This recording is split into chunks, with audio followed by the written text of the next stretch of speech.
guys, welcome back to another 3 Knees Down video. Today we're going to be going over the KZ440. Now the KZ440 build is coming from a bike that I bought from this guy off of Craigslist for 125 bucks. So 125 bucks for 2 bikes, and it was an amazing deal that I really couldn't pass up just to start working on 4-strokes. So I picked up the bikes. Really nice guy. Actually had a bunch of Camaros for sale, which were totally cool. So I just packed up the U-Haul trailer, took out the bikes after loading them up. He wasn't too far away from where I lived, so one bike was in really good shape. The other one was more of a parts bike. His son had already started to take it apart, but you know, he just didn't get around to finishing it up. So I have one pretty much complete bike, unknown conditions, and the other one is just going to be used as a parts feeder for making the primary one work. Now the KZ440 is sort of the step up from the KZ400 from the early 1970s all the way through the 1980s. It's seen as a beginner bike, and this is the LTD version of the 440. So it has a sort of a angled seat to allow for 2 people to ride on it. Luckily this one I was able to get the key for both bikes, and we don't have to worry about getting a locksmith or finding additional keys to get this thing going. So without further ado, I generally like to start off the restoration process with a bit of a wash. Some people don't like that, but if you had seen what I had seen on the inside of this thing, there were some pretty little critters just living inside. So wash it up, get it all hosed down, and make sure that all the dirt and stuff from it sitting for probably before it was born was just going to be washed away. Now, first things first, once you get your bike hosed down and get everything cleaned out, you want to go and take out the battery and check on it. These older bikes, batteries are probably dead. This one was bulging, so it was definitely time for a replacement. And the next step for any restoration build or any bike that you buy used, you just want to go and drain the oil out of it. Fresh oil means you know exactly when you had put in the oil and how long it's been in the bike, and there's no question about it. So in addition with changing the oil, we're going to go and swap out the plugs, because those plugs have probably been in there since the bike sat. So let's just take out this oil really quick, change out the filter, and we'll be on our way. As I'm changing the oil out here, I just want to give you guys some advice. When you're purchasing a used motorcycle, especially an older model motorcycle from the 70s or the 80s or whatever, make sure that you do some research prior to buying the bike. This way it saves you a lot of trouble on whatever your dreams and visions are of putting the bike together with, because you can see what other people have done to the bikes already. And just make sure you know what troubles the bikes usually have, what issues normally arise, any parts that you may need to change out, or just all those kinds of things you want to make sure that you know beforehand before you get your hands dirty and messy. Otherwise, you're going to end up with a nice big project that's just taking up space in your garage. So we installed the new battery, and this is just going to be a quick test to make sure any of the electronics are still working on this bike. So flip the switch, and we have lights. So that's a good sign. We know that the light system is working. We can probably eliminate any immediate electrical issues with the bike. So we can get on with checking if the starter works. Oh, and the starter button's broken, so we'll have to go and fix that and try and start the bike in a different manner.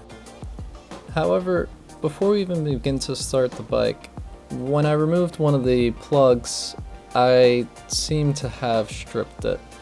So the plug had broken inside the cylinder just because it had been sitting for so long. In order to avoid this problem in the future, just for your own knowledge, use a lot of PB Blaster.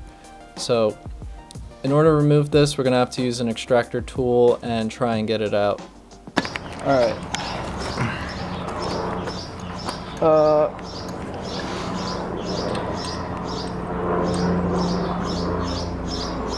hope this works, honestly. If it doesn't, then I have some words. They might not be good words.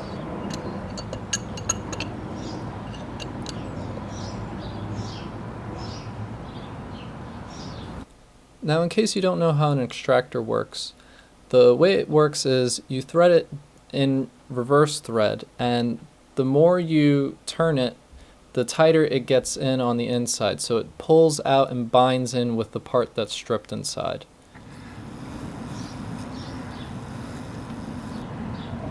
Let's go for the engine.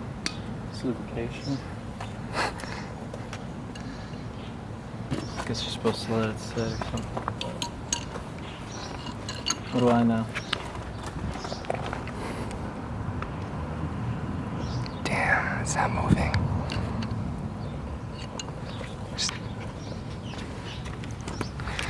So we realized that the extractor is just not going to work on its own, and we're getting a little bit impatient. So we're going to use something a little bit bigger and try and get some more torque down on the extractor tool. Let's just see what happens.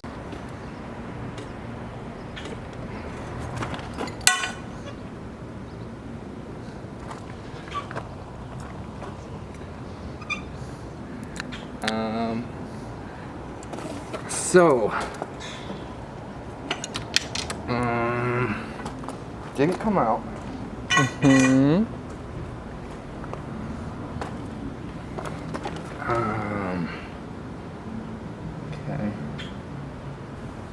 Alright, well, it wouldn't be Three Knees Down without some mishaps and some silly things going on.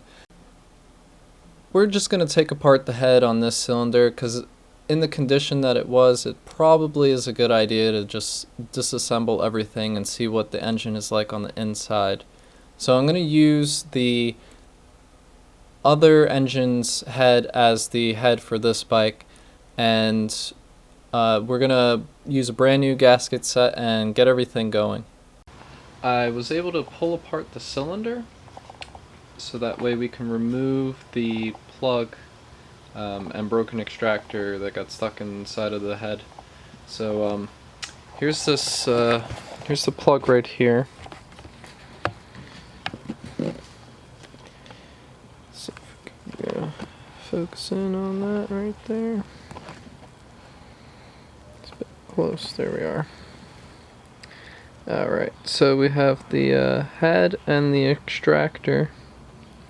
As you can see, this is the right side of the cylinder, and it is a lot more funky looking, rusted out even, so we're going to clean that up.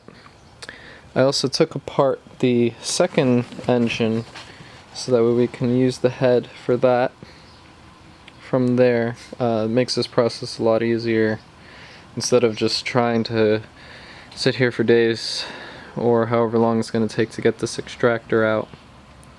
So that will be in another video, removing the extractor. For right now, we're just going to use the other head. It's right here. And what I'm going to be doing now is on the right side cylinder, it's a little hard to see, but there's a lot of rust to scale.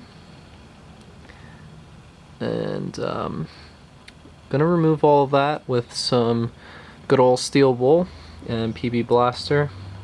Get it to be like the other cylinder over here, which is a little less abused. I did think about swapping out the cylinders. My only problem with that is I don't really feel like swapping out the cylinders. That's mainly the reason, and I don't want to have to set all the timing and stuff.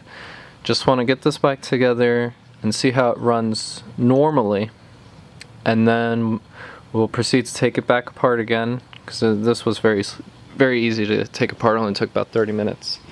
So we're going to take it apart afterward, and then do some performance and modifications to it, change out all the gaskets and stuff. But I want to make sure that everything's running first. Ideally, when you're rebuilding and restoring an old motorcycle or whatever, car, if the cylinder walls look as bad as these do, let's see, it's coming right off. If it was any worse and I couldn't get out the scale off of these walls with this steel wool, then you would want to do a honing and put new piston rings. And if that doesn't work, if that doesn't get the scale out, you're going to have to do a bore and have a new piston. So one side would be overbored. Ideally you'll do both sides, since this is a twin. So you would overbore it. But luckily it doesn't look like I have to do that. I'm pretty sure the cylinder is going to be just fine. So the rabbit hole goes deeper. Initially, I thought that this engine was able to turn over, and that might have been the case at some point, but right now it's a bit seized up.